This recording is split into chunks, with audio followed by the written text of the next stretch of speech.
welcome back to Monster Misfits. Today I'm going to show you my little secret recipe of making some chunky blood.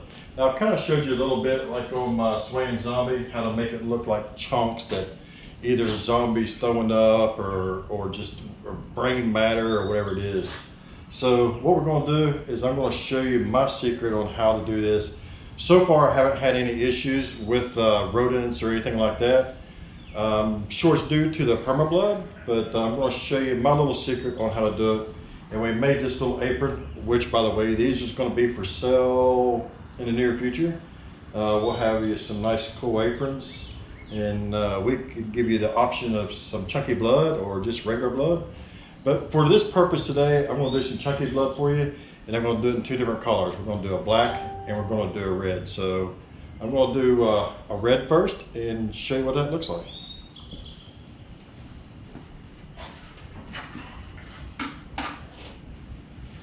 So get you some disposable bowls or cups or whatever it is.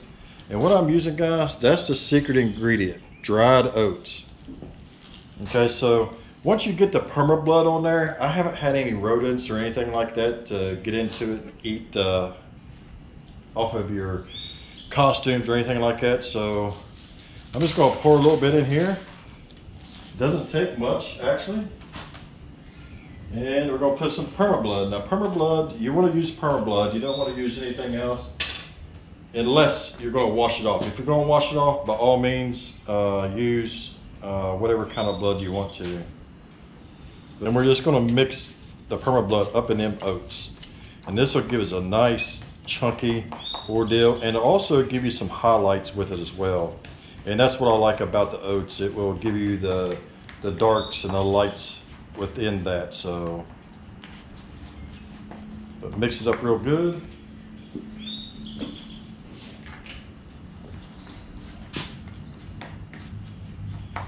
You don't want no white showing as least as possible. So you want to make sure you get your oats mixed in real well with that blood. And there you go. Look at that. That's some chunky stuff. Now, if you want this to be a little bit more runny, add you some more Permablood. It won't hurt it. But for the purposes today, we're going to put some red on one side or here, there, and yonder. Then we're going to do some black, and I'm going to show you that as well. And I'm going to, let you see what it looks like afterwards. Now, since I ran out of gloves, as you can tell, I've been using my hands, so we're going to use my hands.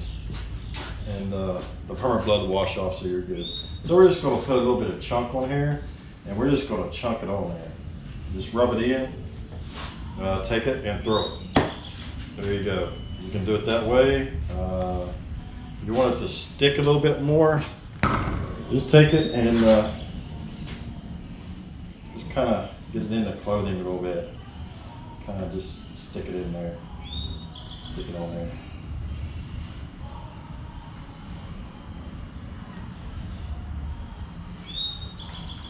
Now with the Permablood, guys, then once that hardens, you're good to go. That thing will harden on there pretty good. Now, probably in real life, you probably want to lay your apron down or your clothing down and put your chunk stuff on there. But that's up to you, however you want to do it. And you can do it however you want to. Standing, laying down, upside down, it don't matter. So there's our red Permablood. Now let's mix some black. So we're going to do the exact same thing. We're just going to put a little bit of oats in here.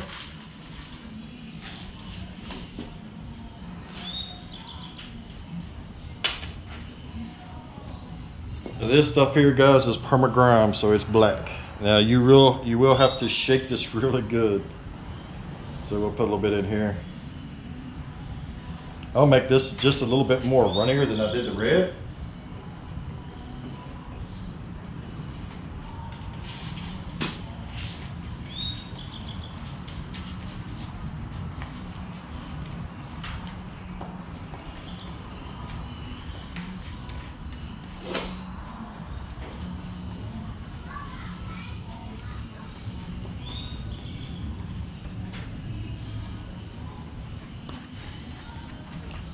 All right, So here's our black permagrime, and this is mixed with oats.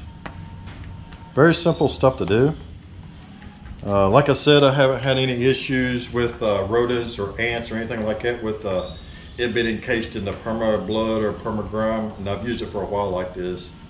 I don't always use it like this, but like if you want a zombie that looks like it's ate some brains or threw up some brain matter or whatever, this is perfect way to do it. Is just add some oats to your Permablood.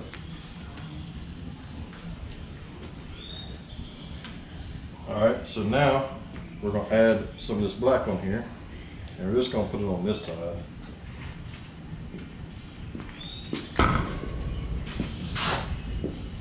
We're gonna do it like we did this here. Just put it on there.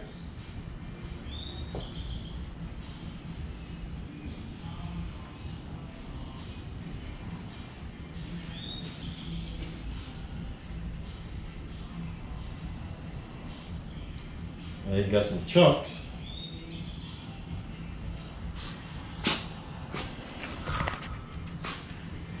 Let's go ahead and throw the rest of this on there.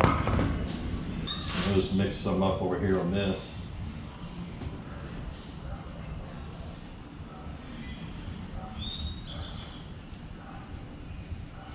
Now with this chunk, you know, it is going to fall on the floor a little bit.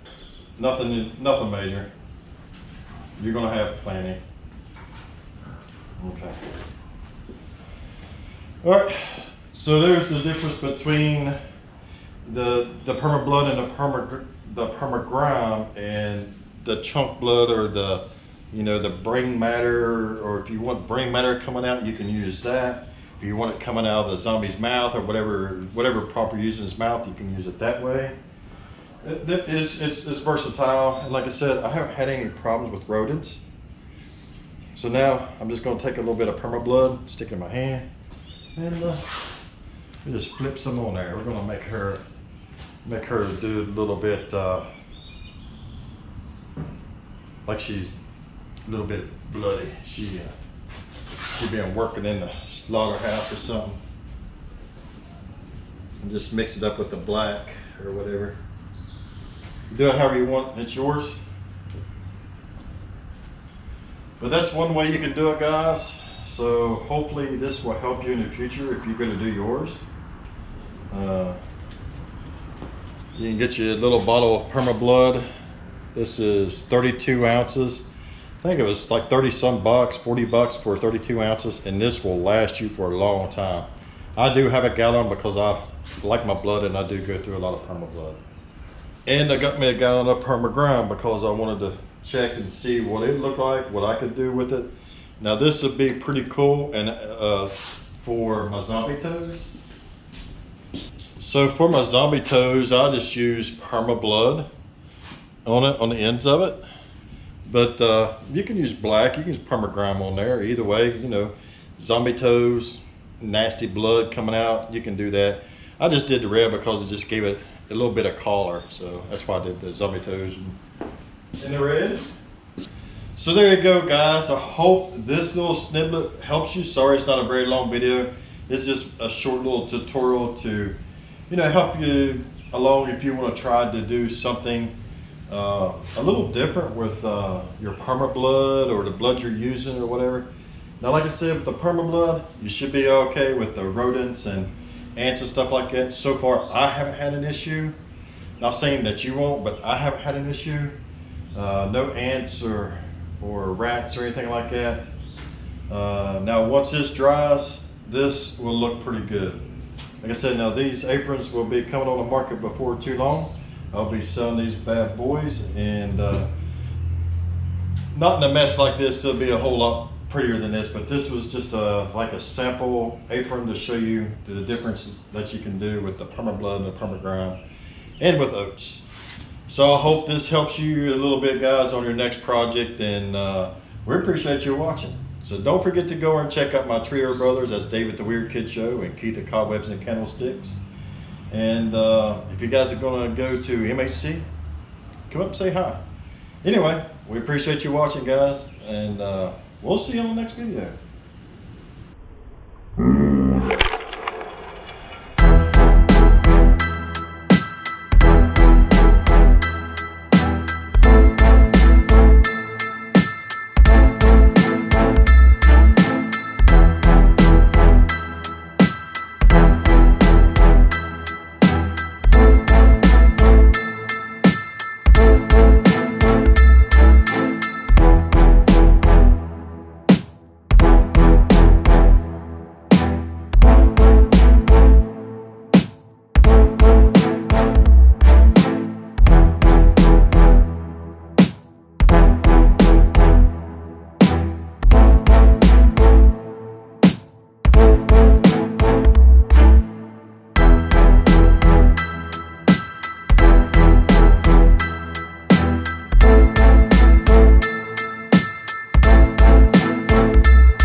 Keep it creepy.